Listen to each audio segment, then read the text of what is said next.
Alors,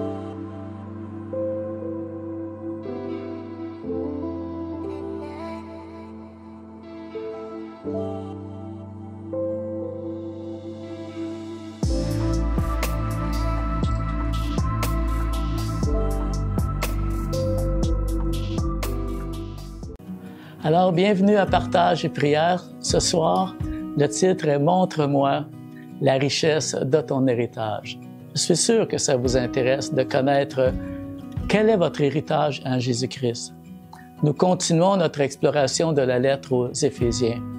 Paul, de sa prison en Rome, a écrit ce que nous appelons l'exposé le plus riche des bénédictions accordées aux croyants dans tout le Nouveau Testament. À l'écran, vous voyez le papyrus P49. C'est un des plus anciens manuscrits d'Éphésiens qui a été découvert en Égypte, mais qui est très endommagé, très fragmenté, qui est daté de 250 après Jésus-Christ. Ici, sur l'image, vous voyez le passage Éphésiens chapitre 4, versets 16 à 29. Et celui-ci, le papyrus P46, est encore plus vieux, daté de 150 à 225 après Jésus-Christ. C'est un codex, c'est-à-dire l'ancêtre du livre, qui contient, lui, la plupart des épîtres de Paul, incluant Hébreux, qui fait partie de ce codex-là. Et ici, à l'image, vous voyez Éphésiens, chapitre 6, versets 8 à 18. Ces anciens documents retrouvés sont très importants pour nous, parce qu'ils attestent que Paul a vraiment existé, premièrement, que c'est pas un personnage fictif, inventé, qu'il a écrit des lettres, et que ce que nous croyons que Paul a écrit, c'est réel, c'est véridique. Ce que nous croyons, ça ne vient pas de mythes créés par les hommes, des histoires fabriquées, mais des écrits historiques et bien réels. Alors, votre foi, elle est bien fondée sur l'histoire et sur des documents véridiques. Et ce soir, on veut continuer à explorer la richesse glorieuse, le plan de notre Père Céleste pour nous, pour chacun de nous. Éphésiens chapitre 1, verset 9, il nous fait connaître le mystère de sa volonté selon le bienveillant dessein qu'il avait formé à lui-même. Wow! C'est toute une faveur immense que Dieu nous accorde, pensez-y, de nous faire connaître. Il nous amène dans son intimité, de nous faire connaître le mystère de sa volonté. Ce mystère-là, c'est trop profond pour le comprendre intellectuellement. Et ce n'est que par révélation du Saint-Esprit, une révélation divine, que nous soyons éclairés et que nous puissions comprendre. Le mystère de sa volonté, ici le mot volonté, exprime vraiment le désir du cœur. C'est une émotion. Ici, la volonté, le mot téléma, veut dire l'émotion que Dieu ressent pour nous. Donc ici, c'est sa volonté, c'est le cœur du Père pour nous. C'est associé à son dessein bienveillant. Tout ce que Dieu fait pour nous, c'est bon, c'est fait par amour, c'est bienveillant. C'est ce que Paul nous présente dans le premier chapitre d'Éphésiens. Éphésiens 1:11. Et c'est aussi en Christ que nous sommes devenus héritiers. Nous avons été choisis d'avance suivant la résolution de celui qui met en œuvre toutes choses conformément aux décisions de sa volonté. Paul utilise des tournures de phrases très spéciales qui emphasent la souveraineté de Dieu. Il parle de résolution, il est résolu. Ce qu'il avait fixé, ce qu'il avait résolu, et qu'il opère toutes choses conformément ou selon les décisions de sa propre volonté. Wow, quel grand Dieu nous avons! Nous sommes légalement les héritiers du Père. Au verset 13, Paul nous explique qui sont les héritiers. Il dit, en lui, vous aussi, donc toi et moi, qui avons entendu la parole de la vérité, l'évangile de notre salut, et qui avez cru en lui. Wow! Alors, à ce moment-là, il y a deux résultats. Le premier, c'est que vous avez été scellés du Saint-Esprit qui avait été promis. Et le deuxième, c'est que le Saint-Esprit est un gage ou la garantie de notre héritage pour la rédemption de ceux que Dieu s'est acquis à la louange de sa gloire. Vous avez été scellés du Saint-Esprit. C'est comme un sceau royal. Le Saint-Esprit, c'est comme un étampe, c'est comme un sceau qui confirme que la transaction, elle est terminée, que nous appartenons à Dieu. Si on voit ça souvent même dans les factures, hein? Vous avez un compte à payer, tu payes ta facture, et là, il y a un étampe, paf, c'est écrit « payé ». Donc, tu appartiens à Dieu. Cette transaction-là, elle a été accomplie au moment où tu as cru. Et ça faisait partie du plan. C'était le plan que Dieu avait prédéterminé d'avance, avant la fondation du monde. Verset 2, le Saint-Esprit, pas le verset 2, mais le point 2, le Saint-Esprit est la garantie de notre héritage. Ici, ça veut dire l'acompte, la rançon que Jésus a payée sur la croix, garantit l'achat final.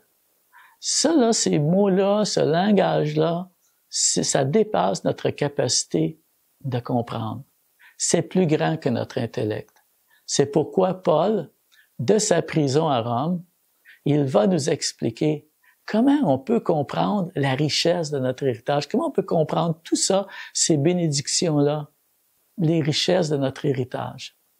Il écrit, « Maintenant que j'ai entendu parler de votre foi dans le Seigneur Jésus, de votre amour pour tous les croyants, je ne cesse de remercier Dieu pour vous et de lui demander. » Et là, Paul va nous amener dans une prière, va nous donner un modèle de prière. Et ce modèle-là va nous permettre de comprendre la richesse de notre héritage. Je me souviens dans ma vie personnelle d'avoir souvent questionné Dieu sur mon appel quand j'étais à des points tournants. Et combien de fois, dans la prière, Dieu m'a éclairé.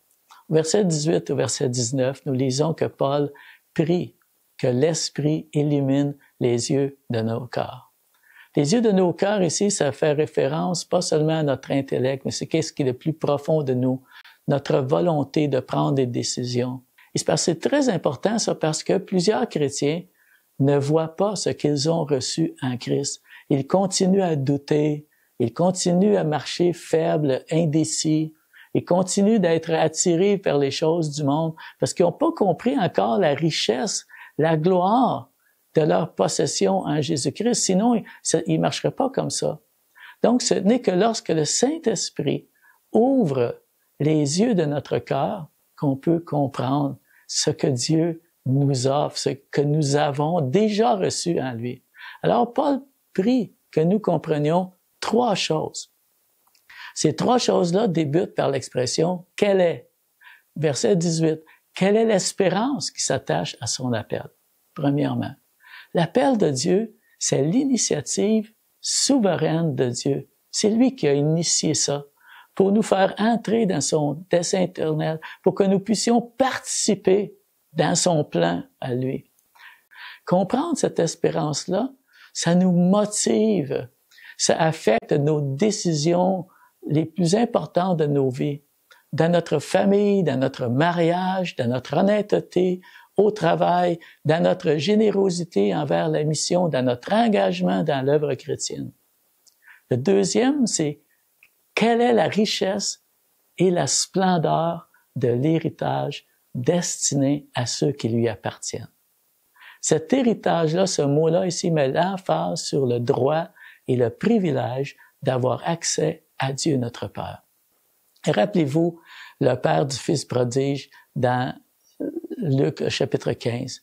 Il disait à son deuxième fils, « Tout ce que j'ai est à toi. » Et c'est ça exactement l'héritage que nous avons en Jésus-Christ. Jésus le dit différemment dans Jean chapitre 16, verset 21. « Quoi que vous demandiez au Père, il vous le donnera. » Verset 27, « Car le Père lui-même vous aime. » C'est tout un privilège que nous avons. Le troisième « quel est », c'est « quel est envers nous » verset 19, « qui croyons l'infinie grandeur de sa puissance se manifestant avec efficacité par la vertu de sa force. » Wow, c'est plusieurs mots de puissance ici, là. Le mot infini, il y a le mot hyper là-dedans. Tu sais, souvent, on utilise ce langage-là, hyper grand, hyper fort. hyper important. Et puis le deuxième mot, grandeur, c'est le mot méga. Donc ici, on parle de hyper méga puissance. Déjà, le mot puissance, c'est un mot fort en partant, le mot dunamis, mais là, on parle de hyper méga puissance. Et Dieu dispose de ça envers nous qui croyons. Il faut qu'on comprenne ces choses-là que Paul dit. Et c'est par la prière, quand le Saint-Esprit va illuminer les yeux de notre cœur, que ça va être possible. Et c'est dans la prière que le Saint-Esprit ouvre les yeux de notre cœur sur une révélation vivante. C'est pas quelque chose comme une théologie, une loi, un texte, mais c'est une révélation vivante de notre appel, de la grandeur de notre héritage et de comprendre que cette puissance-là incommensurable de Dieu, elle est à l'œuvre déjà en nous qui croyons en Jésus. Ça, c'est notre réalité aujourd'hui. Le Saint-Esprit, c'est le moyen par lequel nous pouvons jouir de notre héritage maintenant, dans le quotidien de notre vie. C'est pas juste pour le futur quand on va mourir, mais c'est pour maintenant. Ça fait notre héritage, il est pour maintenant. Pour accomplir la volonté de Dieu, pour qu'on entre dans le plan que Dieu a formé pour nous. Et le chapitre conclut, avec toute une vision. Jésus-Christ, souverain, élevé, qui est la tête de l'Église, l'Église qui est son corps. Tout a été mis sous ses pieds. Il est le chef suprême à l'Église, qui est son corps, la plénitude de celui qui remplit tout en tous. Quelle belle image de la grandeur de notre Sauveur. Il est la tête de l'Église. Il est la tête de l'Église, elle lui appartient. Premièrement, parce qu'il l'a rachetée. La tête, vous savez, contrôle le corps humain et son bon fonctionnement.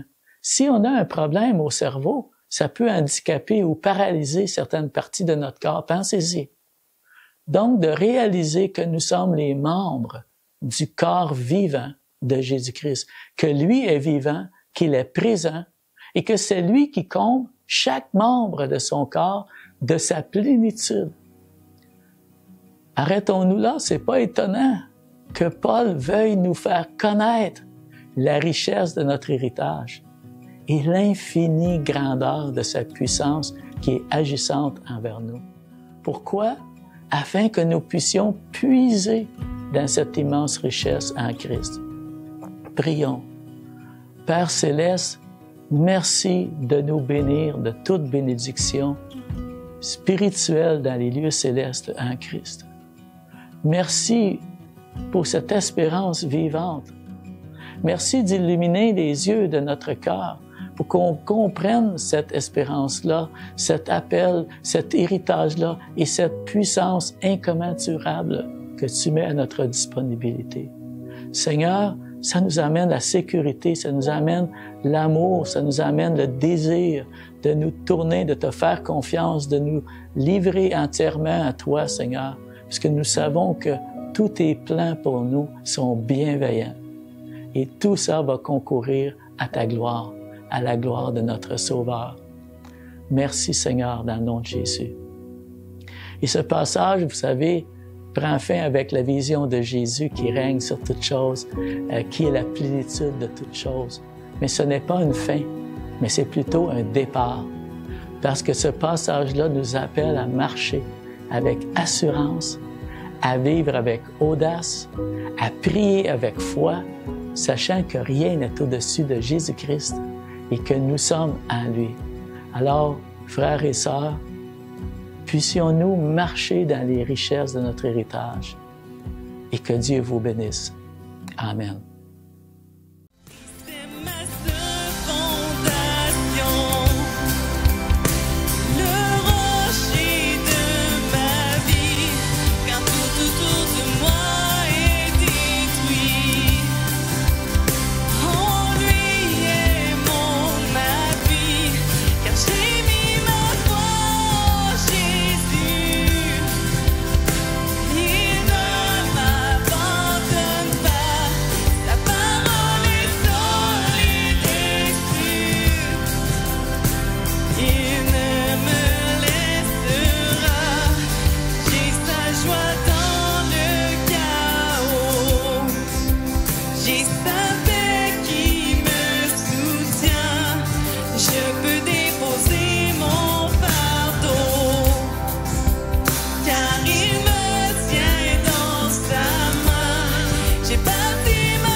il ne me laissera jamais, jamais. Il ne faillira jamais, il ne faillira jamais, jamais.